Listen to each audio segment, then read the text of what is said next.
नमस्कार, बहुत बहुत स्वागत है आपका जन सेतु राष्ट्रीय न्यूज नेटवर्क पर। आप देख रहे हैं हमारे कार्यक्रम जनमंच। जैसे कि कल प्रधानमंत्री नरेंद्र मोदी ने एक रैली के बीच में भाषण दिया और उन्होंने अपने भाषण के दौरान जनता से बहुत सारे मुद्दों को लेकर संकल्प लेने का निवेदन किया। जैसे कि हम देखते हैं कि जब कोई प्लेन क्रैश होने की दिशा में होता है या उसमें किसी भी प्रकार की कोई टेक्निकल समस्या आ जाती है तो जो पायलट होता है एक मे डे सायरन बजा देता है, जिसका अर्थ ही होता है कि अब जो प्लेन है वो कंट्रोल से बाहर है। अब आप लोगों को देखना है कि आगे जो भी स्थिति बनेगी उससे कैसे निपटना। उसके बाद क्या होता है कि प्लेन या तो सुरक्षित लैंड कर जाता है, जैसे कि अगर कोई मौसम में खराबी आई होती है या कोई और छोटा मोटा टेक्निकल इश्यू आया होता है तो प्लेन समझ आता है। लेकिन अगर उसके बीच में कोई बड़ी समस्या होती है तो दुर्घटना का शिकार भी होता है। जैसे कि कल प्रधानमंत्री जी ने भाषण दिया और उसमें कहा कि अब जनता को कुछ बड़े फैसले लेने होंगे, सरकार को भी कुछ अपने जो कार्यक्रम जो है, अपनी योजनाएं हैं, उनके बीच में कुछ परिवर्तन लेके। जैसे कि प्रधानमंत्री ने कहा कि पेट्रोल डीजल की कीमतें बढ़ सकती हैं, तो जनता से अपील है कि वो पेट्रोल डीजल का बड़े संयम के साथ इस्तेमाल करें, वहीं पर गाड़ी लेकर जाए जहां पर जरूरत है, अन्यथा पब्लिक ट्रांसपोर्ट का इस्तेमाल करें। जहां पर जिस राज्य के बीच में मेट्रो है, मेट्रो में जाएं, कार पूलिंग करें। ऐसे ही उन्होंने कहा कि हमारे देश के ऊपर संकट है क्योंकि ईरान और इराक के और अमेरिका के बीच में जो युद्ध चल रहा है खाड़ी के बीच में, अब उसका असर हमारे देश में भी दिखाई देने लगा। अब हमें जो हमारे पास विदेशी मुद्रा है उसको हमने बचाना है और कुछ ऐसे संकल्प लेने हैं जिससे कि हमारी जो विदेशी मुद्रा है वो बची रहे, हमें ज्यादा विदेशी मुद्रा खर्चना था। तो उन्होंने अपील की कि जनता को चाहिए कि वो एक साल तक सोना नहीं खरीदे। अगर उनके घर में शादी है या कोई और किसी प्रकार का फंक्शन है तब भी वो सोना ना ले, जिससे कि विदेशी मुद्रा बचाई जाए। उन्होंने अपने भाषण में कहा कि किसानों को चाहिए कि कम से कम फर्टिलाइजर का इस्तेमाल करें। जैसे अगर वो पहले 100% फर्टिलाइजर का इस्तेमाल करते थे तो अब जो है उसको 20, 30 या 40 या 50% तक ही करें, ताकि जो हमारी धरती माता है जो कि पेस्टिसाइड या केमिकलों का जो बोझ साड़ी है उसके ऊपर भी बोझ कम हो सके और अच्छा अनाज ही पैदा हो सके। उन्होंने ये भी कहा कि जो जनता है, जो देश के लोग हैं, उनको चाहिए कि बाहर की यात्राएं ना। बहुत सारे ऐसे तर्क दिए जिससे कि ऐसा लगने लगा कि देश के बीच में कहीं जो आर्थिक आपातकाल है देश उसकी तरफ तो नहीं बढ़ रहा है। जैसे कि प्रधानमंत्री ने यह भी कहा कि जो खाने की जो तेल है उनका भी कम इस्तेमाल किया जाए। तो इसको क्या समझे, क्या सोचे और जो देश की जनता है वो इसके ऊपर कहां तक विचार करे और कहां तक संकल्प ले। आज हमारे साथ हमारे स्टूडियो के बीच में बुद्धि सेठी युवा पत्रकार हमारे साथ है। इनसे हम जानेंगे, इनसे चर्चा करेंगे इन विषय के ऊपर कि जिस प्रकार की ये सारी जो प्रधानमंत्री जी ने जो संकल्प लेने के लिए जनता को कहा है ये कहां तक उचित है और क्या इसके ऊपर खुद स्वयं प्रधानमंत्री जो है वो इसके ऊपर इन संकल्पों को लेकर क्या वो देश को, जो देश की जनता है उसको एक अपने आप को आदर्श बनाकर पेश कर रहे हैं। जानते हैं बुद्धि सेठी जी से। नमस्कार। नमस्कार जी। सबसे पहले तो जन सेतु नेटवर्क, इस नेटवर्क में सभी दर्शकों को नमस्कार। और जिस तरीके से आपने हरिंदर जी बात करी कि मोदी जी ने एक अपील किया जनता से कि आप पेट्रोल को बचाइए, पब्लिक ट्रांसपोर्ट का ज्यादा से ज्यादा प्रयोग करें। अब इस मुद्दे की अगर बात करें, देखिए कौशल जी, कहीं ना कहीं लगता है कि प्रधानमंत्री मोदी जी पहले से ही तैयारियां लेके चल रहे हैं। वो जानते हैं कि जिस तरीके से कोरोना काल में भारत ने एकजुट होकर तैयारियां करी और इस संकट से बचे, प्रधानमंत्री मोदी जी कहीं ना कहीं इस तैयारी को भी पहले से इसलिए कर रहे हैं कि आने वाले समय में जिस तरीके से मिडिल ईस्ट कंट्रीज में एक संकट छाया हुआ है, वो भारत में उसका असर कहीं ना कहीं ना पड़े।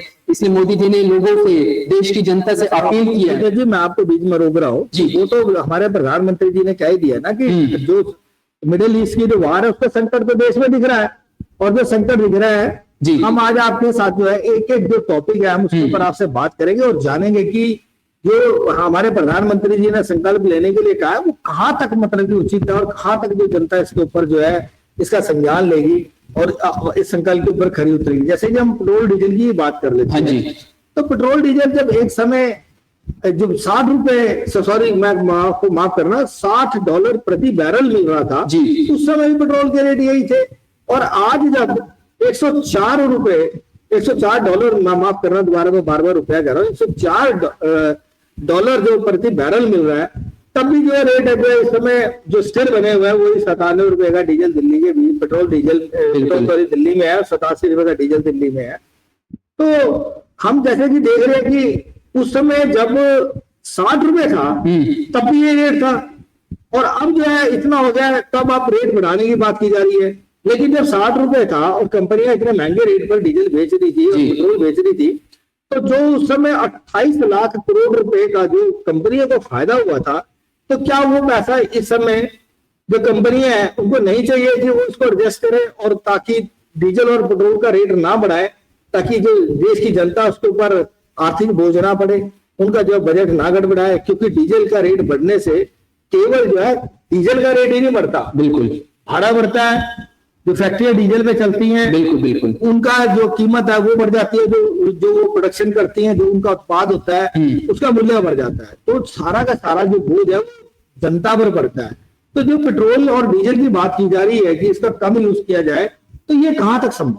देखिए मोदी जी अपील देखिए इसलिए कर रहे हैं क्योंकि वो जानते हैं आने वाले समय में ये हो सकता है कि जो पेट्रोल के दाम है, ईंधन के दाम है, वो कहीं ना कहीं बढ़ते हुए दिखेंगे, जिससे आम आदमी की, जो जनता की जो जेब पर है वो कहीं ना कहीं असर पड़ेगा। आप कोशिश ही जानते हैं कि देश में जितनी भी फैक्ट्रियां है उसमें पेट्रोल डीजल तो आमतौर पर चलता ही है। बिना पेट्रोल डीजल के जो है मशीनें नहीं चल पाती, जो वर्कर्स है वो काम नहीं कर पाते। तो मोदी जी ने पहले से तैयारियां करने के लिए कहा है कि यदि आप पेट्रोल को सेव करोगे, पब्लिक ट्रांसपोर्ट का ज्यादा से ज्यादा यूज करोगे, तो कहीं ना कहीं जो भारत देश है वो इस पेट्रोल को कहीं ना कहीं बचा सकेगा। और जो विश्व मिडिल ईस्ट कंट्रीज में जो संकट देखने को मिल रहा है उसके कारण हो सकता है कि भारत में पेट्रोल की सप्लाई कम हो जाए या फिर पेट्रोल महंगा हो जाए। तो कहीं ना कहीं मोदी जी ने पहले से चेतावनी दे दी देशवासियों को कि आप पेट्रोल का कम से कम यूज करो, पब्लिक ट्रांसपोर्ट का यूज कम करो। यदि आप अपने घर से बाहर किसी काम से जा रहे हैं, ऑफिस जा रहे हैं, तो आप अपनी गाड़ी ले जाने के बजाय जो है पब्लिक ट्रांसपोर्ट का, मेट्रो का, डीटीसी का, जो 3 व्हीलर व्हीकल है उसका प्रयोग करो। सर जाते अभी आपने बात करी कि जो पब्लिक ट्रांसपोर्ट का इस्तेमाल करो, जैसे कि मोदी जी ने कहा वर्क फ्रॉम होम करो जी, बिल्कुल, और जो है कार पूलिंग करो। जैसे कार पूलिंग है, ये कहाँ तक संभव है?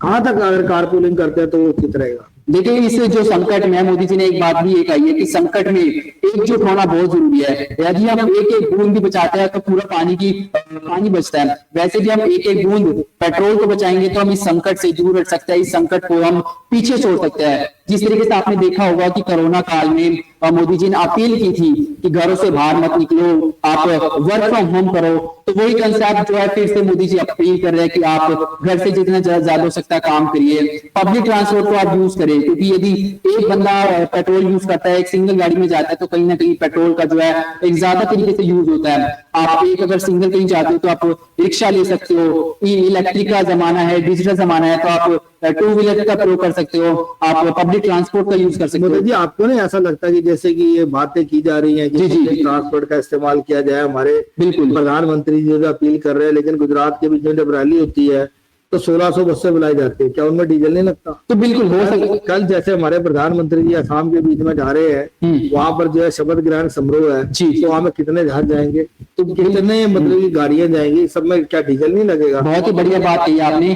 कहीं ना कहीं ये भी हो सकता है कि जो वीआईपी प्रोटोकॉल है उसको भी कहीं ना कहीं कम किया जाएगा। यदि कोई वीआईपी जाता है उसके साथ आपने अक्सर देखा होगा कि पूरा काफिला जाता है। अभी यहाँ से कोई नेता निकलेगा तो 50-60 गाड़ियां जाएगी। जरूरी भी है क्योंकि एक वीआईपी प्रोटोकॉल तो कहीं ना कहीं उनकी सुरक्षा के लिए ये चीज काम भी आती है। पर कहीं ना कहीं ये देखना बाकी है कि क्या जनता इस चीज को फॉलो करते हैं, क्योंकि मोदी जी आत्मनिर्भर भारत को जैसे मोदी जी आपने अभी ये बात कही कि प्रोटोकॉल को फॉलो करते हैं, तो जैसे कि हमारा एक पड़ोसी देश है नेपाल जी, इसके बीच में भी कुछ ही दिन पहले, चंद महीने पहले जो एक सरकार बनाई है बिल्कुल जनजी ने, बिल्कुल। उसके बीच में उन्होंने क्या किया, देखिए उनकी शायद हो सकता है कि भौगोलिक परिस्थितियां अलग हो या उस देश की जो है परिस्थिति अलग हो, वहां पे उग्रवाद कम हो या क्राइम कम हो, तो वहां के जो प्रधानमंत्री है वो खुद कहता है कि भाई मेरे को सिक्योरिटी नहीं चाहिए, मैं अपनी अकेली गाड़ी में चलूंगा।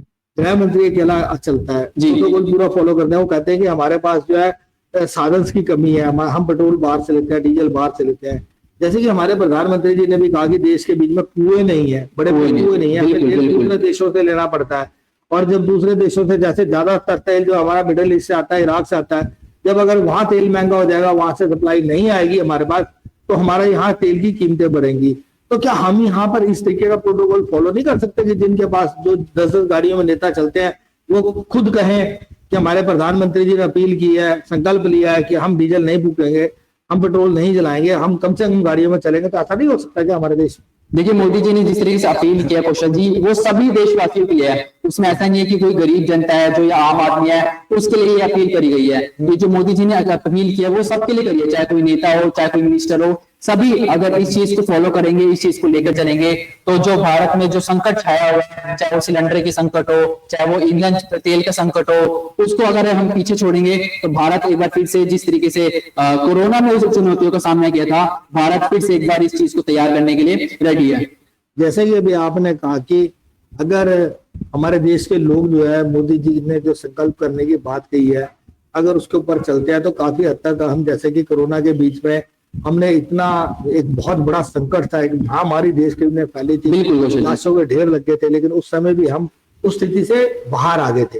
लेकिन जैसे कि अभी बात की जा रही है कि हमारे प्रधानमंत्री जी ने कहा कि लोगों को 1 साल तक सोना नहीं खरीदना चाहिए। आप देखिए कि जो हमारा जो देश है, जो हमारे कल्चर है, जो हमारी संस्कृति है, उसके बीच में जब हम अपनी बेटी की शादी करते हैं या किसी भी प्रकार का कोई फंक्शन होता है तो उसके बीच में हम सोना देते हैं।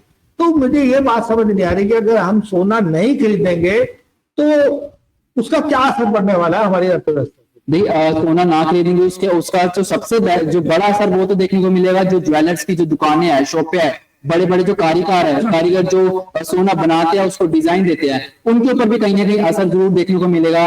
अभी मेरे पास थोड़ी देर पहले क्वेश्चन जी फोन आया, एक ज्वेलर ने मेरे को बोला कि बताओ मोदी जी ने जिस तरीके से ये अपील किया है, हमारी जेब पर क्या असर पड़ेगा? तो वो कहीं ना कहीं जो ज्वेलरी वाले हैं, जो कारीगर है, वो इस चीज को लेकर कहीं ना कहीं परेशान हो रहा है। तो मोदी जी से अपील कर रहे हैं कि ये जो आपने बात कही वो हम इस चीज को फॉलो नहीं कर सकते।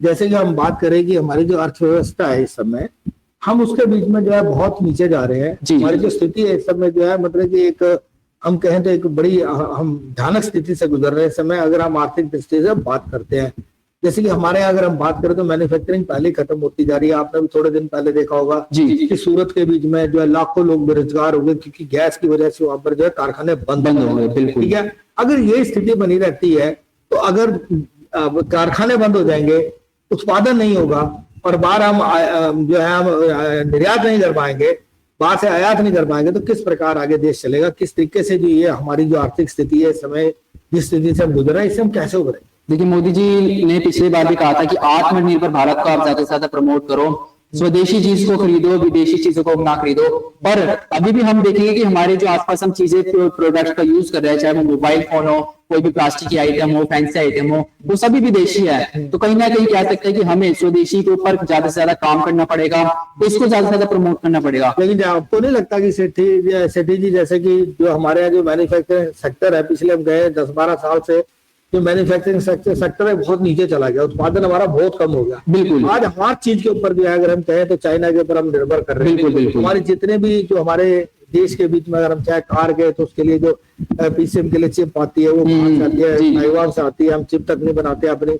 और बहुत सारी ऐसी, हम कोई भी अपनी गाड़ी उठा ले, हम अपने घर में फ्रिज देख ले, हम टेलीविजन देख ले, हम अपना जो है लैपटॉप देख ले, किसी भी टेक्नोलॉजी की कोई भी किसी भी चीज को देख ले, मोबाइल देख ले, तो सारा का सारा जो है बाहर से मैन्युफैक्चर हो जा रहा है। हमारे यहाँ तो अगर जो बखत चल रही है उत्पादन के नाम पर, तो स्क्रू ड्राइवर वाली बात चल रही है। बिल्कुल कोई चीज आ रही है, हम यहाँ पर असेंबल करते हैं। मतलब क्या कहते हैं, यदि आत्मनिर्भर भारत बनाना है तो बिल्कुल 100%, तो उसके लिए कहीं ना कहीं कुछ साल लग जाएंगे। मतलब कह सकते हैं कि 2047 तक विकसित भारत होगा, तो कहीं ना कहीं तो उस टाइम हम इस चीज को कहीं ना कहीं आगे देख सकते हैं। अभी की अगर हम करंट की सिचुएशन की बात करें कौशल जी, तो सवाल यही बनता है कि अभी करंट में हम कैसे कैसे जो है आत्मनिर्भर को प्रमोट करेंगे। जो ये विश्व संकट बना हुआ है भारत के ऊपर, चाहे वो सिलेंडर को होगा, उसका एक गरीब आदमी कैसा कैसे सामना करेगा। क्योंकि मोदी जी ने कहीं ना कहीं एक संकेत भी दे दिया है देशवासियों को कि महंगाई आने वाली है, चरम सीमा पे है महंगाई। जैसे कि आपने महंगाई की बात करें, हम खाने की तेल की बात करते हैं, जिसमें कि हमारे प्रधानमंत्री जी ने कहा है कि भाई संकल्प लो, कम से कम तेल इस्तेमाल करो। जब यह स्थिति बन जाएगी हमारे देश के बीच में, जैसे कि तेल है, खाने के तेल का, खाने के तेल में भी क्या हम आत्मनिर्भर नहीं है। बिल्कुल हमारे यहाँ इतनी कहें तो, मतलब कि अगर भारतवर्ष की बात करें तो कोई ऐसी चीज नहीं है जो भारत की भौगोलिक स्थिति के बीच में, मतलब कि हम कहें कि उपलब्ध नहीं है। हम पहाड़ों की बात करें तो यहाँ पहाड़ है, नदियों की बात करें तो नदियां हैं, समुद्र की बात करें तो यहाँ बहुत सारा एरिया हमारे साथ समुद्र के साथ लगता है। बहुत सारे ऐसे देश हैं जिनमें समुद्र का कहीं किनारा लगता ही नहीं है। और अगर हम बात करें तो इसी चीज को लेकर अगर हम बात करते हैं तो हमारे यहाँ जो खेती है वो बड़े, मतलब हम कर सकते हैं, सरसों पैदा कर सकते हैं, और जैसे तेल बनता है वो चीजों का हम उत्पादन यहाँ पर बड़े स्केल पर कर सकते हैं। क्योंकि हमारे यहाँ ना तो खनिजों की कमी है, ना किसी चीज की कमी है। लेकिन इसके बीच में भी हम देख रहे हैं कि जब हम खुद तेल के मामले में भी आत्मनिर्भर नहीं है, और फिर उसके बाद हमारे जो प्रधानमंत्री जी उन्होंने कल अपील किया कि जो किसान है वो फर्टिलाइजर का कम से कम इस्तेमाल करें, देसी तरीके की ऑर्गेनिक तरीके की खेती करें, जिससे कि उत्पादन और कम हो जाएगा। क्योंकि उन्होंने कहा भी कह सकते हैं इस्तेमाल तो हम कम करें, पर हमारे पास दूसरा ऑल्टरनेटिव भी नहीं है कि हम दूसरी चीज को हम अप्लाई करें। और मान लीजिए आपने देखा होगा कि इस विश्व संकट में जो मिडिल ईस्ट का संकट है, रसोई घर पे पूरा तरीके से असर पड़ रहा है। पहले जो है इस संकट की वजह से गैस सिलेंडर महंगे हुए, अब जो है तेल महंगे हो गए, अब जो मसाले अगर हम बनाते हैं, जो चीजें बाहर से आती है खाने की, वो भी मोदी जी कह रहे हैं कि इसको ज्यादा से ज्यादा कम प्रयोग करें। जी, मेरा कहने का जो आपसे में जो प्रश्न है मेरा वो ये है कि क्या हमें फर्टिलाइजर अगर हम नहीं डालेंगे खेतों के बीच में तो हमारे जो उत्पादन और कम हो जाएगा। बिल्कुल हमें और तेल की जो हमारी जो खाद्य पदार्थ हैं और जो आते हैं, जो हम खेती से उत्पन्न करते हैं, तो उसके लिए हमारे को और आयात करना पड़ेगा, और उगाना पड़ेगा। तो स्थिति के बीच में तो और स्थिति खराब होगी ना, इससे सुधरेगी तो नहीं। तो ये ऐसा क्या है कि जिसकी वजह से अगर हम जो फर्टिलाइजर अगर उसका कम इस्तेमाल करते हैं तो उससे क्या फायदा? उसे फायदा तो देखिए अभी तक कुछ मेरे समझ में तो बिल्कुल नहीं आ रहा, क्योंकि जिस तरीके से मोदी जी ने कहा है कि फर्टिलाइजर का कम प्रयोग करो, और किसान जो है उसी तरीके से जो आज अनाज बो रहा है, उसको जो फसल है उसी की तरह आ रही है। तो कहीं ना कहीं एक रसोई घर पे तो आज तक पड़ा था सिलेंडर की वजह से, अब किसानों की वजह से किसानों को भी है जो फर्टिलाइजर का कहीं ना कहीं असर जरूर पड़ रहा है। मतलब कह सकते हैं कई वर्गों को इस संकट की वजह से जो है प्रॉब्लम को फेस करना पड़ रहा है, चाहे वो कारीगर हो, चाहे वो जो है रेस्टोरेंट वाले हो, चाहे जो हमारे जो किसान भाई है, उनको भी कहीं ना कहीं इस संकट की वजह से तमाम परेशानियों का सामना करना पड़ रहा है। जैसे कि आपको पता है मोदी जी कि हमारे देश के बीच में अगर हम अपने एग्रीकल्चर सिस्टम की बात करें, कृषि की बात करें, तो हमारे देश के बीच में जो लैंड होल्डिंग है, जिसको जोत कहते हैं, जो छोटे छोटे खेत हैं, जो किसान है बड़ी मुश्किल से उसमें करता है। 70% हमारा जो किसान है वो जो है कर्जे में दबा हुआ। बिल्कुल उसके पास मतलब बैंक लोन में दबा हुआ, उसके पास पैसा नहीं है देने के लिए, पैसा नहीं है, मॉडर्न मशीनरी भी नहीं है, उस स्थिति के बीच में अगर एक उसको फर्टिलाइजर का सहारा है, अगर उसको भी अगर वो नहीं डालता है, नहीं करता है, और उसको पानी नहीं मिलता है, अगर जैसे कि उनके बहुत सारे जो नलकूप है वो किससे चलते हैं, डीजल से चलते हैं। बिल्कुल डीजल इंजन लगेगा, अगर उनको पानी भी नहीं मिलेगा, डीजल भी नहीं मिलेगा, डीजल महंगा मिलेगा, तो उत्पादन जो है उनका महंगा हो जाएगा।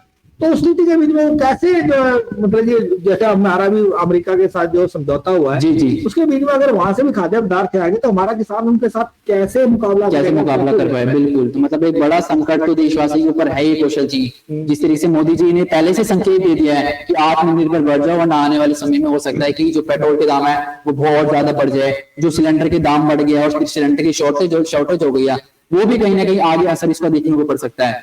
मोदी जी, आपको नहीं लगता कि जैसे कि हमारे भी देश के बीच में, अगर अभी आपने देखा हो कि 5 राज्यों के बीच में चुनाव हुए, जी बिल्कुल, देखा आपने? जी बंगाल में, केरल में, बंगाल तमिलनाडु। के बीच में उसमें अनाप शनाप पैसा खर्चा गया, करोड़ों रुपए उसके बीच में खर्च कर दिए गए, ठीक है। एक ब्रांड को बनाने के लिए, उसकी एडवर्टाइजमेंट करने के लिए बिल्कुल। हजारों, मैं नाम नहीं लूंगा, हजारों करोड़ रुपया खर्च किया जा रहा है, ठीक है। तो अगर जो ये स्थिति जो बनी है इस समय मिडिल ईस्ट की, वो आज से नहीं बनी है। मिडिल ईस्ट की जो ये स्थिति बनी है, ये 28 फरवरी को शुरू हो गया। बिल्कुल बिल्कुल। तो इसके बीच में बहुत सारे जो हमारे जो बुद्धिजीवी हैं, जो पत्रकार है, अच्छे से मतलब कि हम कहें कि जो बहुत वरिष्ठ पत्रकार है, उन्होंने भी इस बात को से देश को अगवा किया था अपने अपने चैनलों के माध्यम से। जो हमारे विपक्ष के नेता, उन्होंने भी कहा कि स्थिति जो है गंभीर होने वाली है आने वाले समय में। तो क्या जो इतना पैसा जो है इलेक्शंस के ऊपर जो प्रचार के ऊपर खर्च किया गया, कहीं इसके ऊपर रोक नहीं लगाई जा सकती थी कि हमारा देश तो पहले कर्जे में दबता जा रहा है। आज हमारे देश के ऊपर अगर हम बात करें तो लगभग 270 लाख करोड़ रुपए का कर्जा। मतलब कौशल जी कह सकते हैं कि संभावना पहले से थी, पर वही बात है, भारत जो है तैयारियां या तो इसकी लेट कर रहा है, या चुनाव का प्रोपेगेंडा था कि उसके बाद हम ये चीज को आगे रखेंगे। क्योंकि यदि चुनाव के बीच में इस तरीके का संकट मोदी जी, प्रधानमंत्री मोदी जी अपील करते तो कहीं ना कहीं जनता उससे परेशान भी होती। फिर वही बात होती, विपक्ष कहीं ना कहीं ये भी कहते कि ये इलेक्शन का चुनावी प्रोपेगेंडा है। तो जैसे ये भी आपने कहा कि अगर उस समय पहले अगर इस तरीके का कोई फैसला लेती मोदी सरकार या मोदी जी लेते, तो उस लगता कि, क्योंकि जो इलेक्शन का फैसला है वो इलेक्शन कमीशन लेता, बिल्कुल, तो लगता कि कहीं ना कहीं जो है ये विपक्ष के दबाव में ऐसा हो रहा है, या जो जनता जो है उसके साथ भेदभाव किया जा रहा है। तो मैं आपसे एक बात और जानना चाह रहा था कि जैसे कि एक और उन्होंने हमारे को एक कहा है मोदी जी ने कि भाई जो बाहर जाना, जो विदेश यात्रा ना करें, ये कहाँ तक संभव है? अगर विदेश यात्रा नहीं करेंगे, हमारे जो बिजनेसमैन है, हमारे जो स्टूडेंट्स हैं, हमारे जो साइंटिस्ट हैं, हमारे जो और लोग हैं जो बाहर जाते हैं, बाहर से बहुत कुछ सीख के आते हैं, बहुत कुछ लेकर आते हैं, अगर 1 साल तक वो बाहर नहीं जाएंगे, विदेश यात्रा नहीं करेंगे, तो आपको नहीं लगता कि बहुत ज्यादा जो है हमारी जो स्थिति है वो और भी खराब होती चली? बिल्कुल बिल्कुल। देखिए मोदी जी तो बस अपील कर सकते हैं, वो जनता देशवासी वो कह रहे हैं कि आप पेट्रोल का कम यूज करो, आप पब्लिक ट्रांसपोर्ट करो। पर देखिए जो पढ़ते ही देश से बाहर है, जिनका आना जा रहा है, जिनकी कंपनी से बाहर है, तो वो कितना अवॉइड कर लेंगे। तो मतलब मोदी जी का कहने का मतलब है कि आप जितना हो सकता है पेट्रोल को सेव करो, जितना हो सकता है आप 1 साल तक कम से कम, उन्होंने ऐसा भी अपील किया है कि सोना मत खरीदो। अब बताइए कौशल जी, जिसके घर में शादी है, जिसके घर में पार्टी है, फंक्शन है, वो तो खरीदेगा। अब इसका कहीं ना कहीं असर जो दुकानदारों पर भी पड़ रहा है, ज्वेलर्स पे भी पड़ रहा है। अब क्या वो सोना बेचेंगे नहीं? जो कारीगर है उनको कैसे तनख्वाह देंगे? जो उनकी कस्टमर ड्यूटी होती है, जो बाहर से सोना आता है, उसको कैसे पे करेंगे? तो कहीं ना कहीं ये है कि एक अगर हम फायदा देखते हैं कि दूसरे वर्ग के लोगों को कहीं ना कहीं उससे नुकसान भी हो रहा है। तो आपको ऐसा लगता है कि जैसे जो हमारे प्रधानमंत्री जी ने अपील की है कि सोना मत खरीदो, तो उनका उन लोगों को से निवेदन है वो लोग संकल्प ले जो कि मतलब कि सोने को लेकर अपने घर में रखते हैं, इकट्ठा करते हैं। लेकिन अगर किसी की जरूरत है, किसी की शादी है, कोई फंक्शन है, तो उसकी तो मजबूरी है, लेकिन वो लोग ना खरीदे। आज आपको मैं एक बहुत ही एक बात बताता हूँ, आपको एक आंकड़ा दिखाता हूँ, आपको बताता हूँ कि हमारे देश के जो सरकार है उसके पास हम कहें तो लगभग 880 टन के करीब सोना है। और अगर हम अपनी जनता की बात करते हैं तो जो जनता है देश की, उसके पास 25,000 और समथिंग जो है सोना है। इसके करीब लगभग 25,000 के करीब टन के करीब सोना है। जी। तो इतना सोना जनता के पास है और सरकार के पास नहीं है, क्योंकि जैसे कि आपको मालूम है कि जो भी चीज हम आगे करते हैं, लोन लेते हैं या हम जो अपनी करेंसी बनाते हैं, वो सब कुछ उतना ही हम करते हैं जितना हमारे पास सोना हो। बिल्कुल। तो आपको क्या लगता है कि इसलिए भी अपील की गई होगी कि कम से कम लोग सोना खरीदे ताकि सरकार के पास ज्यादा सोना रहे? नहीं, बिल्कुल। देखिए ये तो इसमें ऐसा नहीं हो सकता, क्योंकि जो सोना है वो भी कहीं ना कहीं से बाहर से आता है। आपने देखा होगा कि जो विदेशी कंट्रीज है, विदेशी देश है, वहां पे सोने का रेट जो है कम है अगर हम कंपेयर करते हैं भारत से। तो मोदी जी वही बात कहना चाह रहे हैं कि जो भी आप बाहर से सामान ले रहे हैं, चाहे वो कपड़े हो, चाहे आप अपने बाहर से कुछ मंगवाते हैं, आईफोन्स वगैरह होते हैं, उन चीजों पे ज्यादा डिपेंडेंट मत हो। उनका सीधे तरीके से ये है कि आप स्वदेशी बनो, आत्मनिर्भर भारत को आगे प्रमोट करो। मोदी जी आपने बिल्कुल ठीक कहा, क्योंकि जो सोना है उसका हमारे देश में उत्पादन बहुत कम, बिल्कुल ना के बराबर उत्पादन होता है। क्योंकि जितना भी सोना आता है वो हम बाहर से यहाँ पर निर्यात करते हैं, आयात करते हैं वहां से, माफ करना, वो सोना हमारे देश के बीच में आता है। जब वो सोना हम वहां से लेंगे तो उसके हमारे को बदले में जो है कोई भी चीज अगर हम बाहर से खरीदते हैं तो उसके लिए हमें फॉरेन करेंसी देनी पड़ती है। बिल्कुल, कहीं ना कहीं मोदी जी यही कहना चाहते हैं कि विदेशी मुद्रा से आप आगे बचो, जितना हो सकता है उतना बचो। अब देखिए, जिसके घर में शादी है वो तो सोना खरीदेगा, जो ऑफिस जाता है, डेली जाता है, जिसको अप डाउन में टाइम लगता है, वो अपना कन्वेंस लेकर जाएगा ही जाएगा। ठीक है, तो कहीं ना कहीं हो सकता है जितना आप बच सकते हो, यदि आपको पास में जाना है तो पब्लिक ट्रांसपोर्ट का यूज करो। ठीक है, वर्क फ्रॉम होम करो जितना हो सकता है, ताकि आपका जो फेयर लगता है, जो आपका पेट्रोल लगता है, वो कहीं ना कहीं बचे। मतलब कह सकते हैं कि कोरोना में कुछ कुछ जो चीजें थी वो अब फिर से अप्लाई करने की बारी आ गई है। मोदी जी, जैसे कि हम बात कर रहे थे स्वदेशी जी, स्वदेशी की अगर हम बात करें तो हम बहुत पीछे जाते हैं, थोड़ा सा ज्यादा नहीं, आज से 15 साल या 20 साल पीछे जाते जी कौशल जी।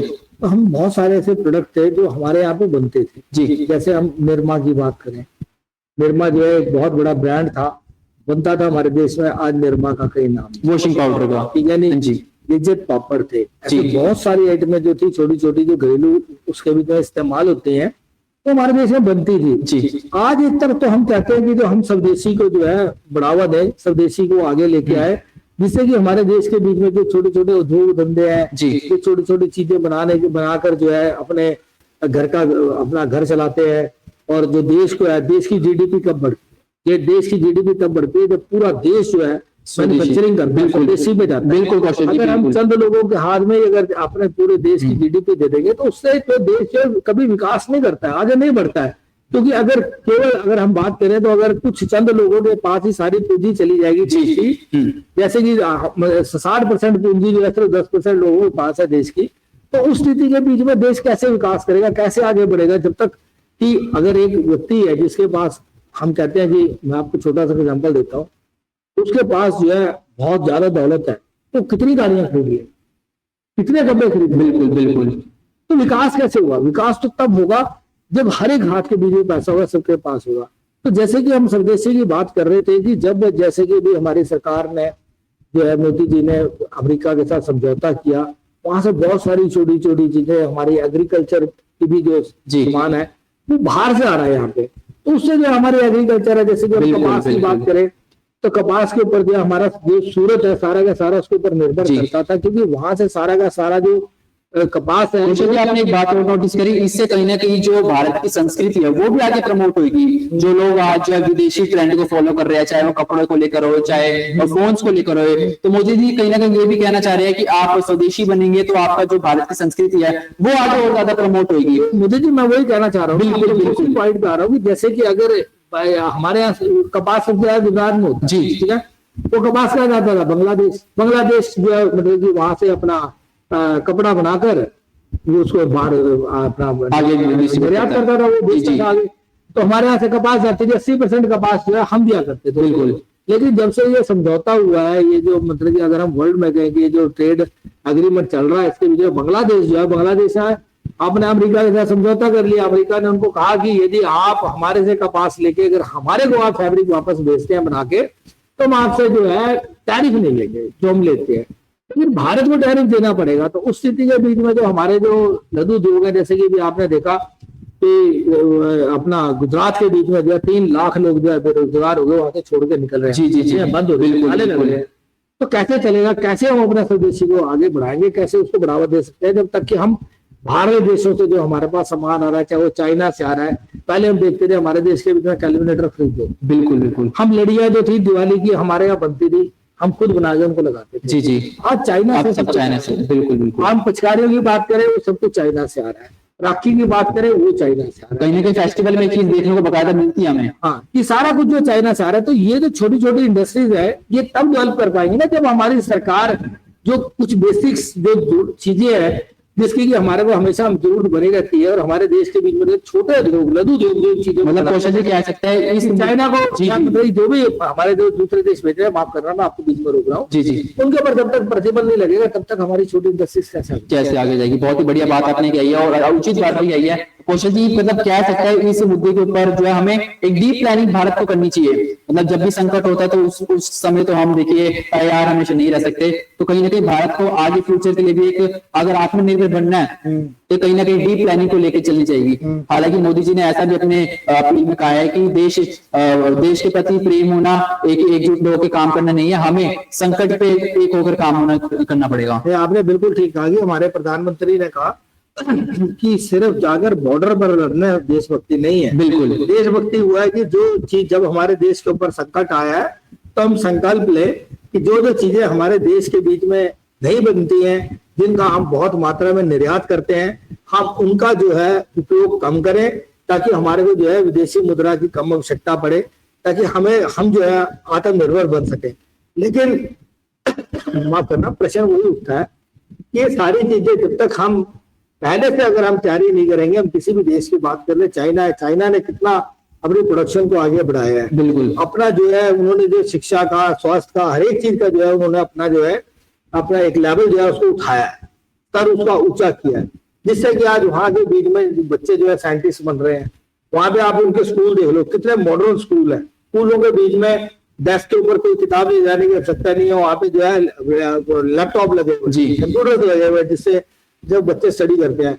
और अगर हम अपनी शिक्षा की व्यवस्था की बात करें तो हमारे यहाँ वही रटाया जा रहा है। बिल्कुल जब तक हम अपना शिक्षा व्यवस्था नहीं चेंज करेंगे और हम अपने लघु उद्योगों को आगे नहीं बढ़ाएंगे, तब तक जैसे अगर हमारे यहाँ जो छोटे छोटे उद्योगपति हैं, जैसे इंजीनियर निकल रहे हैं या बच्चे MBA करके निकल रहे हैं, जब तक हम उनको प्रोत्साहित नहीं करेंगे, उनको लगेगा कि हमारा माल बिकेगा, बाहर से जो ये चीज नहीं आ रही है हम ही इसके उत्पादन करेंगे, हम ही बेचेंगे, तो नेचुरल है कि हमारा जो कहते हैं स्मॉल स्केल इंडस्ट्रीज है वो आगे बढ़ेंगे, वो आगे बढ़ेगी। क्या कहते हैं?